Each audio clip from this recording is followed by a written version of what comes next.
Salut, bienvenue pour ce troisième vlog de nuit. Eh bien oui, alors cette fois-ci j'ai pris une autre option, tu vas pas me voir, parce que je suis carrément en forêt, il fait nuit noire. Donc j'ai pris ma lampe frontale et tu vois, je suis la route et tu vas voir un petit peu le paysage, je sais pas, voilà, autour de moi. Et puis aujourd'hui, on va parler de psy, eh oui.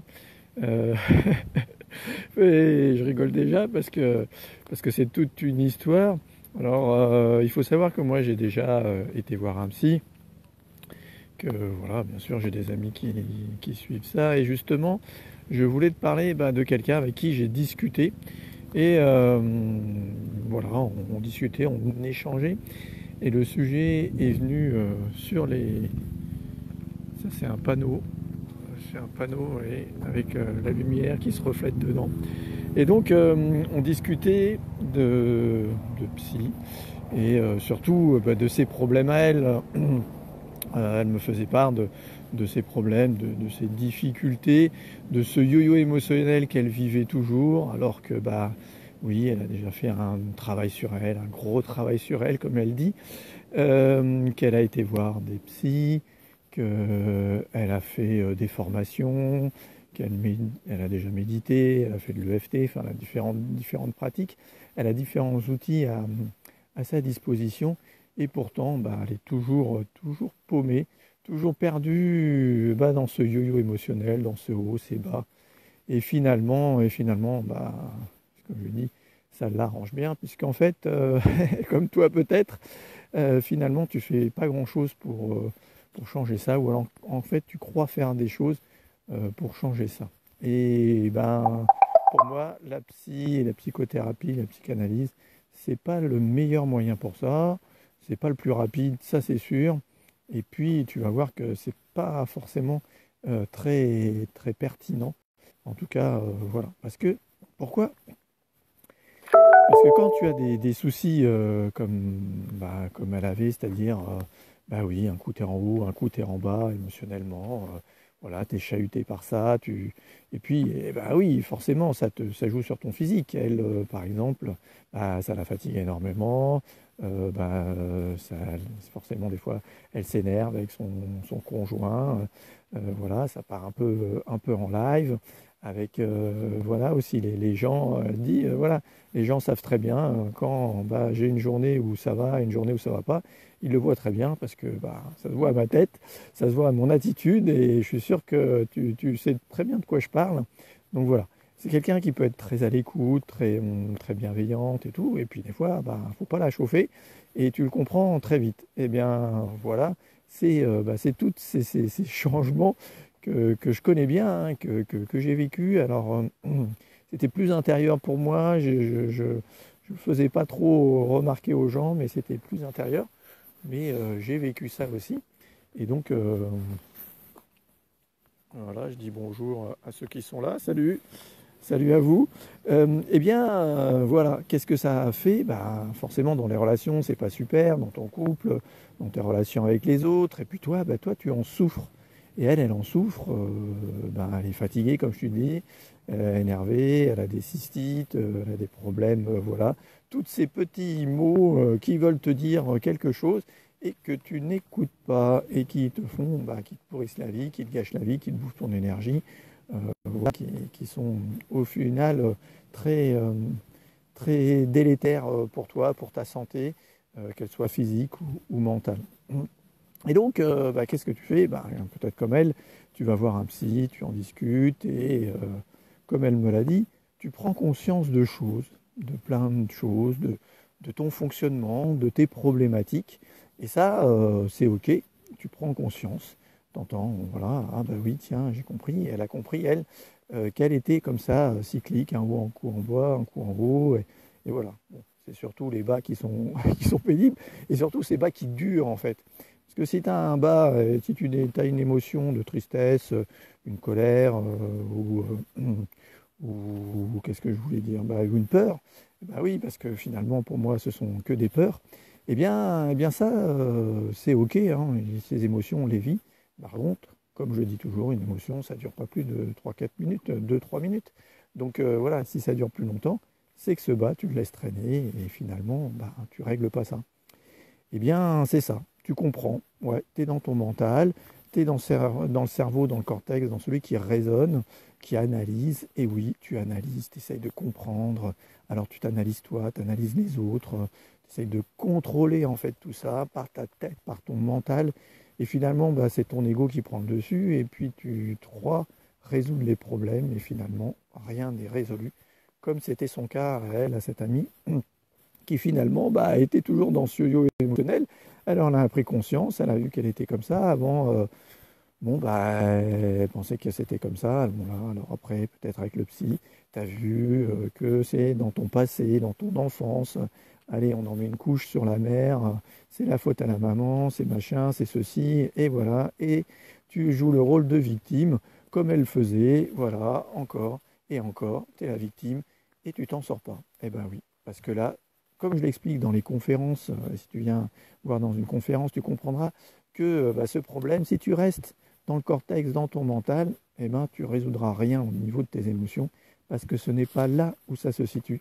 Donc, arrête. Arrête de faire ça parce que, ok, tu comprends, tu as des prises de conscience, tu comprends mieux les choses, mais finalement, tu règles rien. Voilà. Et moi, c'est ce que je me suis rendu compte par toutes ces années.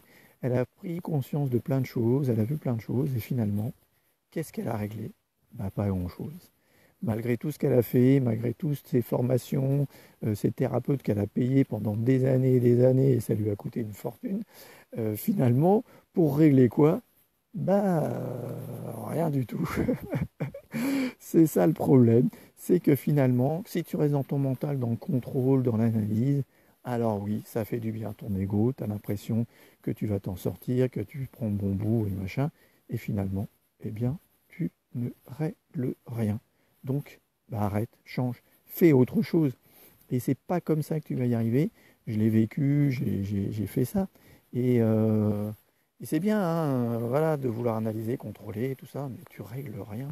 Et c'est pas comme ça que tu vas le régler. C'est bien d'une autre façon, c'est-à-dire de revenir à toi, d'aller chercher plus profondément dans ton cerveau et pas celui qui résonne, surtout pas celui qui résonne. Donc voilà, donc c'est un des points que j'aborde dans mes conférences. D'ailleurs, il y en aura une le 22 octobre, je crois.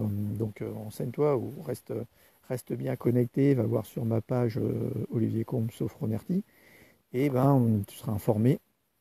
Et c'est ça. Pourtant cette personne, elle suit ma newsletter, elle est inscrite à ma newsletter. Ah, il y a une voiture, tu vas voir. Et voilà. Donc cette personne, elle suit mes messages, hein, et ce yo-yo émotionnel, j'arrête pas d'en parler. Comment régler ça, j'arrête pas d'en parler. Et des fois, voilà, j'étais en face d'elle et j'avais l'impression, est-ce que tu les lis mes messages?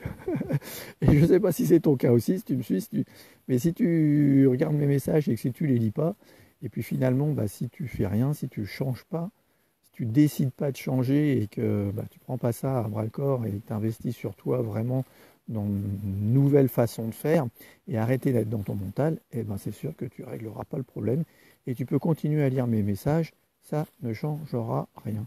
Tu peux, comme on dit, tu peux lire un livre pour apprendre à faire du vélo. Tant que tu n'es pas monté dessus et que tu t'entraînes pas et que tu ne le fais pas, tu ne feras pas du vélo. Donc c'est exactement la même chose pour le nettoyage émotionnel, la libération émotionnelle, tout ça pour être serein, pouvoir vivre ses émotions au mieux et de façon complètement sereine et apaisée. Eh bien, c'est pas en essayant de comprendre, toujours comprendre et toujours analyser les choses que tu vas régler le problème. Donc arrête. Je vais vous faire un petit plan voilà, sur les arbres, sur la forêt. On voit pas bien. Mais voilà ce que je voulais vous dire. Alors si vous avez des questions,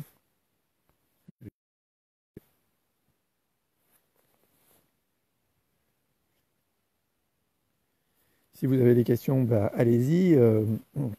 J'essaierai d'y répondre. Mais c'est pas du tout comme ça, effectivement.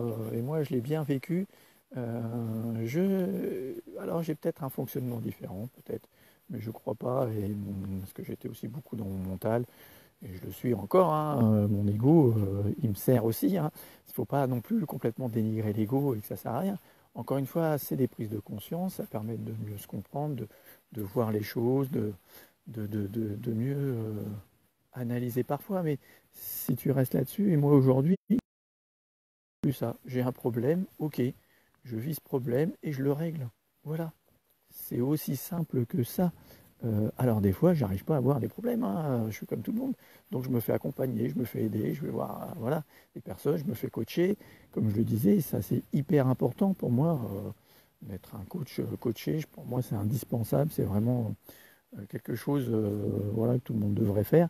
Pourquoi? Parce que ça te permet justement d'avoir ce regard, cet angle différent, cet autre point de vue qui va te permettre de voir où sont les soucis et de les régler.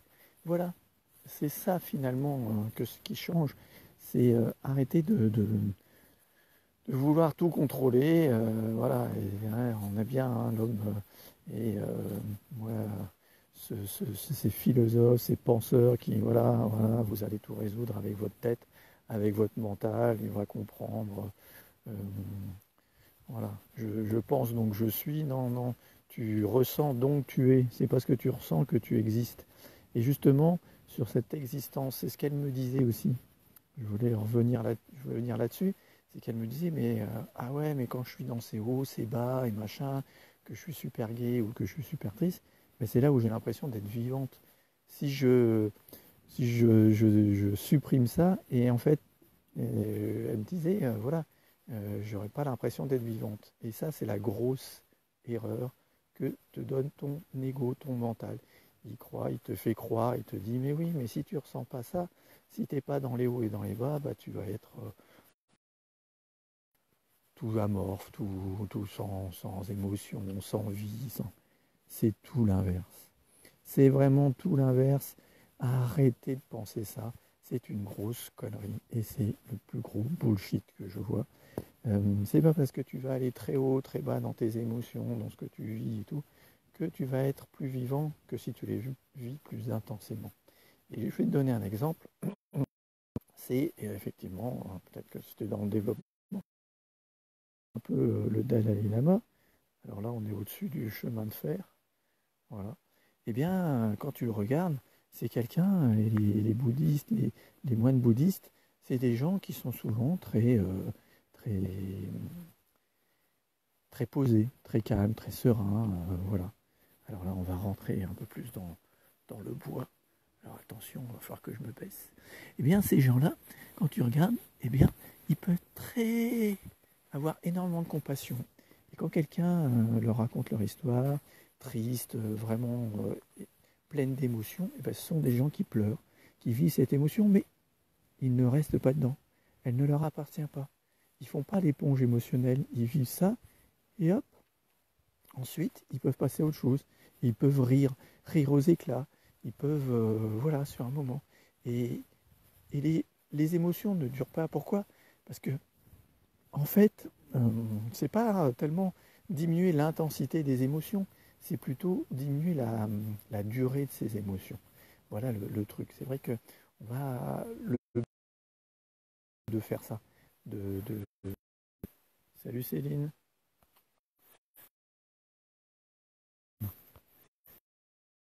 De vivre ça de façon complètement sereine, complètement paisible. Vive ces émotions, tu en auras. Et puis moi, aujourd'hui, avec la méditation, avec les exercices que je fais, avec les outils que j'ai, je peux vivre ces... Moi, j'ai fait des voyages intérieurs lors de méditation, j'ai vécu des trucs qui m'ont chamboulé, enfin, voilà, des trucs vraiment très intenses, mais ça dure pas longtemps. Et c'est ça, vivre, c'est ressentir ses émotions, c'est pas se faire pourrir la vie par elles, c'est pas en souffrir, c'est pas être handicapé de ça ou être malade avec nos émotions. C'est vraiment complètement vivre ses émotions totalement. Et c'est là quand tu te sens vivant. C'est toute la différence de se sentir vivant, je suis bien d'accord. Mais croire que c'est parce que tu vas haut, tu vas bas dans tes émotions, et ouais, ça chamboule, ça machin, que tu es vraiment vivant. Ah bah oui, c'est sûr. tu te sens vivant, mais surtout dans la douleur, dans la souffrance. Et pour moi, c'est pas ça, se sentir vivant et être pleinement vivant. C'est plutôt dans la joie, dans l'amour et dans les ressentis, voilà, dans la gratitude, dans cette joie et ce sourire. Encore une fois, je ne sais pas si tu vois, hop, voilà. Coucou Juju, bienvenue à vous tous. Voilà voilà ce que je voulais te partager et arrêter de croire ça. Voilà toutes ces croyances. Alors bien sûr, hein, encore une fois, tout le monde, les gens justifient. Quand j'explique ça et quand je lui ai expliqué ça à mon ami, il dit ah bah oui mais oui ça c'est ta croyance. Voilà, moi je crois autre chose. Bah ouais. Si cette croyance pour toi elle t'apporte du bonheur, de la joie et qu'elle est légère et facile à vivre, ok, garde cette croyance. Si elle te pourrit la vie, si elle te fait chier, si elle te rend malade, bah change cette croyance, hein. On est fait de croyances, voilà, on a des croyances et c'est tout à fait normal, on ne peut pas vivre sans. Maintenant, il faut que ces croyances, elles t'apportent quelque chose d'agréable et de positif, de quelque chose voilà, où tu te sens vraiment vivant, mais vivant dans la joie, dans le plaisir. Voilà, c'est ça toute la différence. Donc, soit tu continues à te pourrir la vie, bah soit tu changes les choses. Voilà, maintenant, encore une fois, moi, voilà, je donne ce que je pense, comment je vois les choses. Et puis, je sais bien, hein, une fois qu'on a discuté avec mon ami, bah, qu'il y a des choses qu'elle ne veut pas entendre. Et puis, il n'y a pas, euh, il n'y a pas plus, on ne peut pas donner, enfin, faire boire un âne qui n'a pas soif, hein. Donc ça, c'est impossible. Donc si elle ne veut pas changer ses croyances, si elle ne veut pas changer les choses, si elle veut toujours rester dans son mental, eh ben, elle restera dans son mental. Et c'est comme ça, et c'est aussi comme ça que moi, bah, des amis, les chemins se sont éloignés. Il y a des choses qui restent parce que j'ai plus envie de rester. Et je ne suis plus dans ce mode de victime. Mais tant, ça c'est la première encore dans ce mode victime, si tu dis ah oui, c'est la vie, c'est l'autre, c'est machin, c'est ceci, ah oui, et si il faudrait que, machin, oui, mais ça, voilà, tu es dans ton mode victime. Tant tu restes dans le mode victime, et avec ton ami, quand on discutait, voilà, c'est ça. Tant que tu restes dans ce mode victime, eh bien, tu ne t'en sortiras pas. Pourquoi? Bah, qu'est-ce qui te maintient dans ce mode victime? Dis-le moi, dites-moi ce qui vous maintient. Moi, je vous donne en mille, ce sont vos émotions qui vous maintiennent là-dedans. Vos peurs, ouais. Parce que peur, voilà, si tu changes, peur que la personne qui partage ta vie, bah, elle te suive pas sur ce chemin, parce qu'en couple, le chemin, bah, il se fait à deux. Alors des fois, on peut un peu s'éloigner, on peut avoir des choses un petit peu séparées, mais si c'est trop éloigné, eh bien c'est plus possible. Alors peut-être que tu as cette peur-là, peur que les autres te regardent différemment, que tu sois jugé, voilà. Mais finalement, tout ça, ce sont juste tes émotions qui te maintiennent là-dedans, dans ce rôle de victime, dans ce mental qui, tu crois, qui te rassure, mais qui en fait te fait souffrir. Voilà. Donc, c'est effectivement ce qui a changé pour moi. Voilà comment je vois les choses. Bah, si ça te parle, bah, like, partage cette vidéo. Et puis, bah, voilà, je te dis, inscris-toi en conférence, on verra. Ou tu m'envoies un message, je te réponds, il n'y a pas de souci. Pose-moi tes questions et puis on en discute. Moi, j'adore ça, discuter. Donc voilà, mais je cherche plus à convaincre les gens. Soit ça te parle, soit ça ne te parle pas. Et comme, bah voilà, si tu n'as pas envie de boire, eh bien, je ne vais pas te faire boire. Mais soit dans cette optique de partage, d'échanger. Et puis voilà, on pourra faire un petit bout de voyage ensemble. Ce sera avec grand plaisir. Voilà, ben, je vais finir ma balade en forêt. Je ne sais pas si tu le vois là. Voilà, encore les arbres. C'est magnifique. Finalement, on se défie des balades de nuit. J'adore ça et je pense que je vais continuer à vous retrouver aussi parce que, ben, apparemment, vous aussi, vous aimez ça. Donc allez-y. Et puis, on se retrouve bientôt. Tiens, ça c'est des balises. Voilà. En tout cas, je vous dis, prenez bien soin de vous, prenez soin de vos émotions. Et puis, bah, à la prochaine, au prochain vlog. Bonne nuit à vous.